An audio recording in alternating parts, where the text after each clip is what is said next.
Dear students, welcome to our science episodes. Today we are going to discuss Introduction to Chemistry. Let's discuss some facts about chemistry. We will start with some questions. Complete the sentences with the proper words. Water is a matter. H2O is the molecule of water. O and H are considered, or oxygen and hydrogen are considered as atoms. Now we know that the molecule is the building unit of matter, and the atom is the smallest unit of matter which can share in the chemical reaction. So what is the difference between O, O2 and H2O? The O is an oxygen atom, one oxygen atom. O2 is a molecule which consists of two oxygen atoms bonded together. H2O is a molecule. It consists of two atoms of hydrogen element and one atom of oxygen element. So now we know that a matter is made up of molecules, and molecules are made up of atoms. So atoms are the smallest unit of matter. Now we will discuss types of molecules. We have element molecule formed of two or more similar atoms that combine together. For example, O2, oxygen, hydrogen, H2, or N2. So these are two oxygen atoms combined together to form an element molecule. We have also compound molecule, and it's formed of two or more different atoms that combine together, like the H2O, water, hydrochloric acid, and ammonia. So what's an atom? We said before that atom is the smallest building unit of matter. The atom consists of a nucleus, it's the center of the atom, and it is positively charged. It is positively charged. It contains protons carrying positive charge and neutrons. So if the green particles are the protons carrying positive charge, the blue particles are neutron, and they are electrically neutral, not charged, neither positive nor negative. Electrons. Electrons are revolving around the nucleus in fixed orbits called energy levels. So, for example, this is energy level number 1, this is energy level number 2, and you can determine 7 orbits in the heaviest atoms as a maximum. Electrons are negatively charged, of course. Look at this. This is the element aluminum. This is the atomic number, and this is the atomic mass. Aluminum has 13 protons in the nucleus and 14 neutrons. The element is aluminum. The symbol is Al, as you can see here. The atomic number, which is 13, is the number of protons. At the same time, it's the number of electrons, because protons are always equal to electrons. Mass number is the sum of protons and neutrons, which is 27. So protons and neutrons, if you will calculate it, it will give 27. Write the electronic configuration of each element and deduce all properties as you can. This is Al 13283. Okay, let's see together.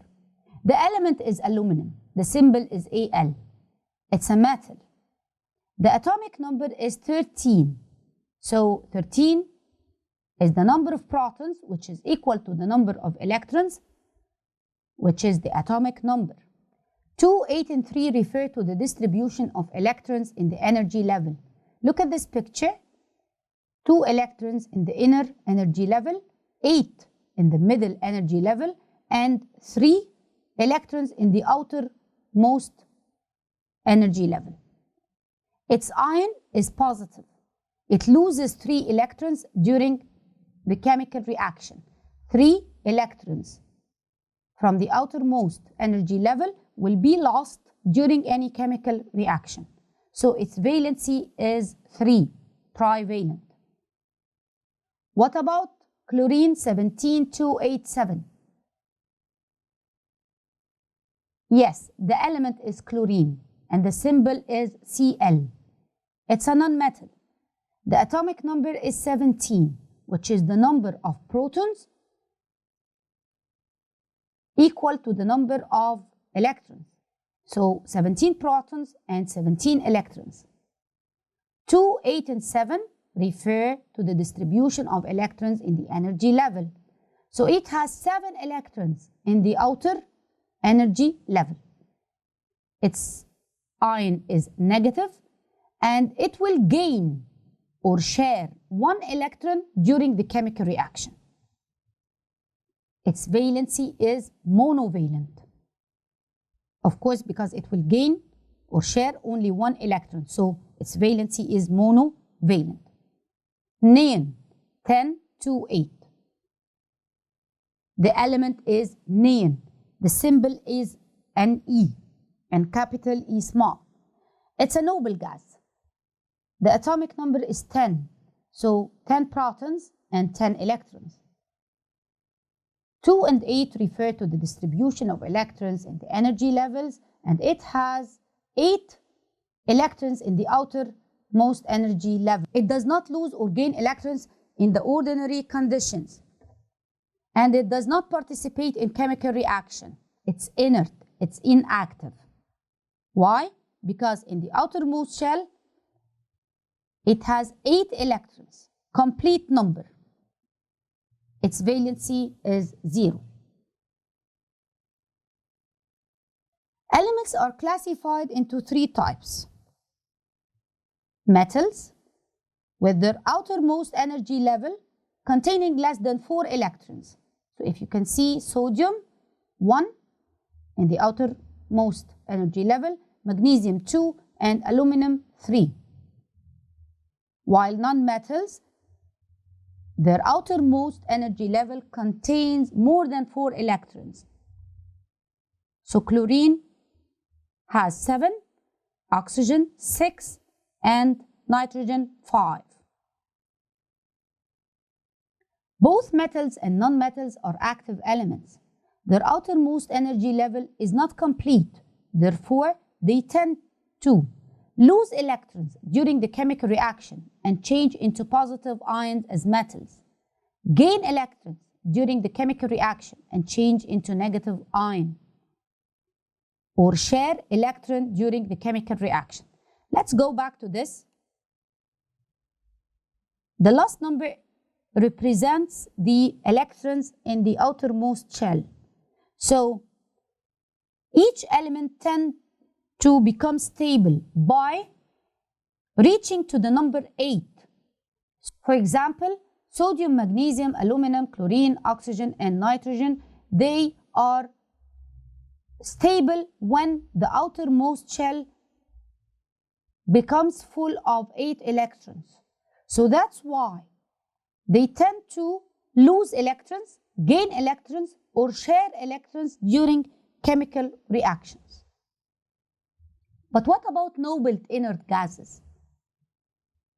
They are inactive elements because their outermost energy level is complete with electrons. They have 8 electrons in the outermost energy level, and they do not participate in chemical reactions like helium, neon, and argon.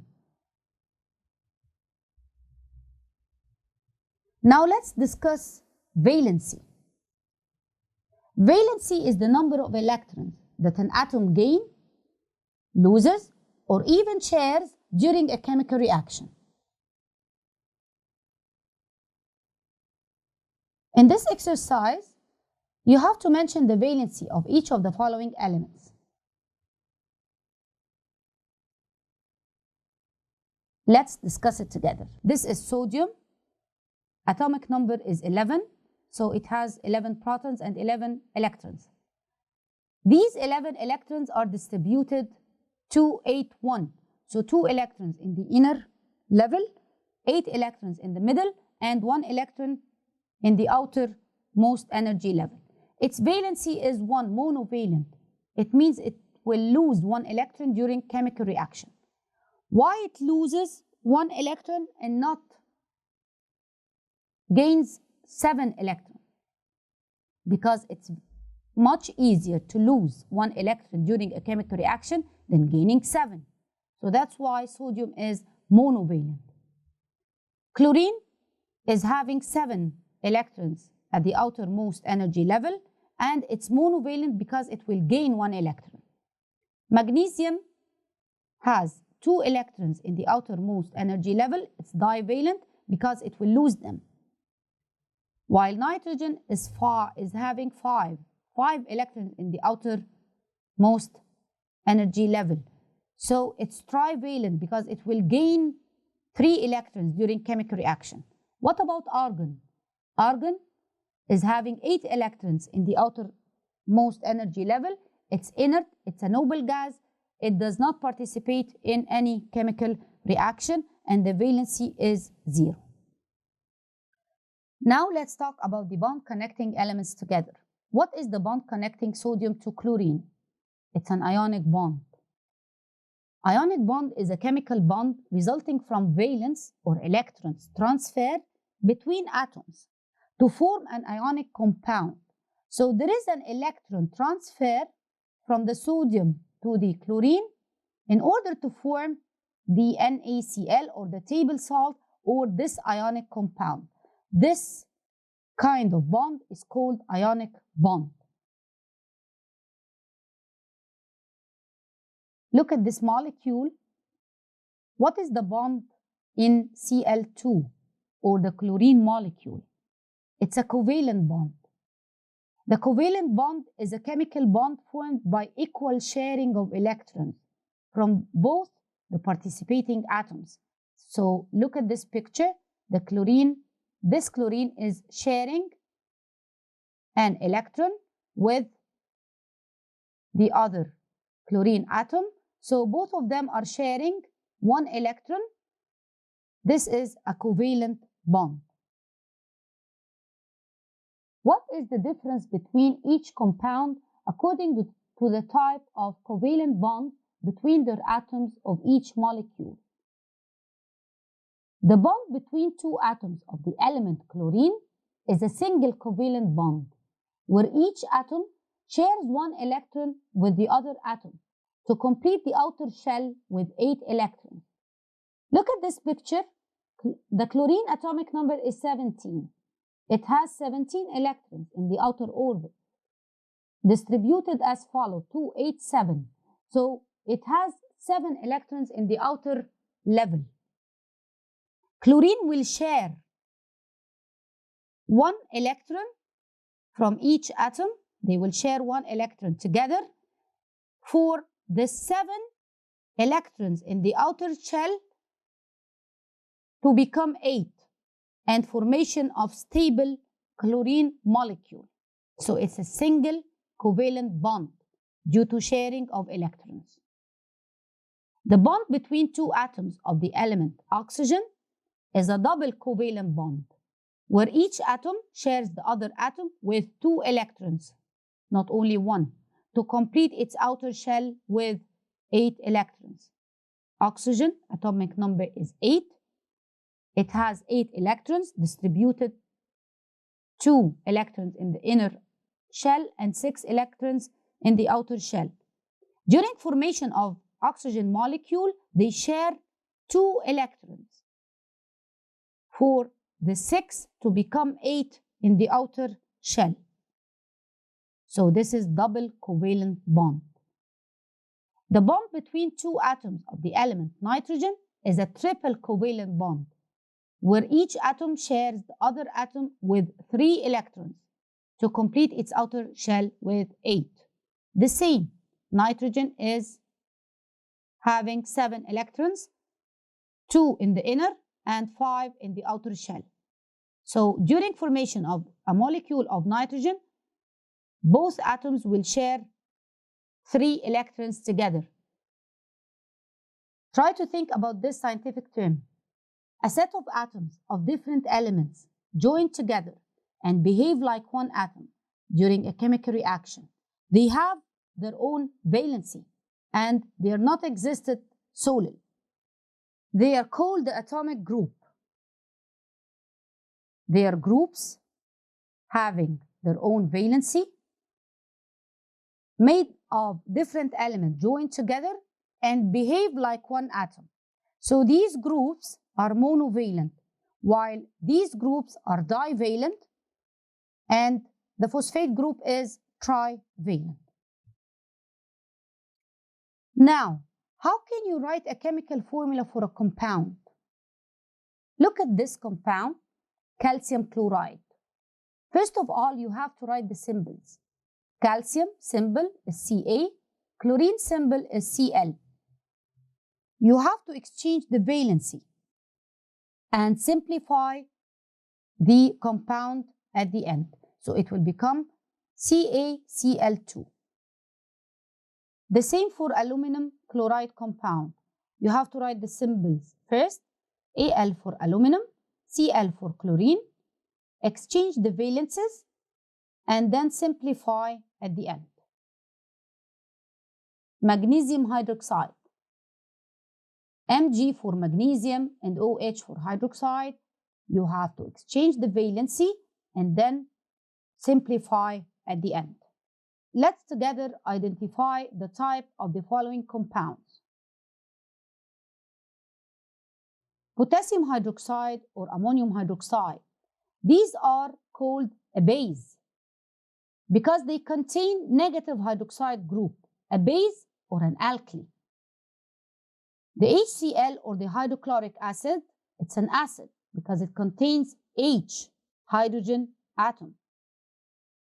Magnesium oxide and carbon dioxide are oxides, and they are metals that react with oxygen forming metal oxide. These are some salts, and the most popular example is the table salt or the sodium chloride. Sodium chloride is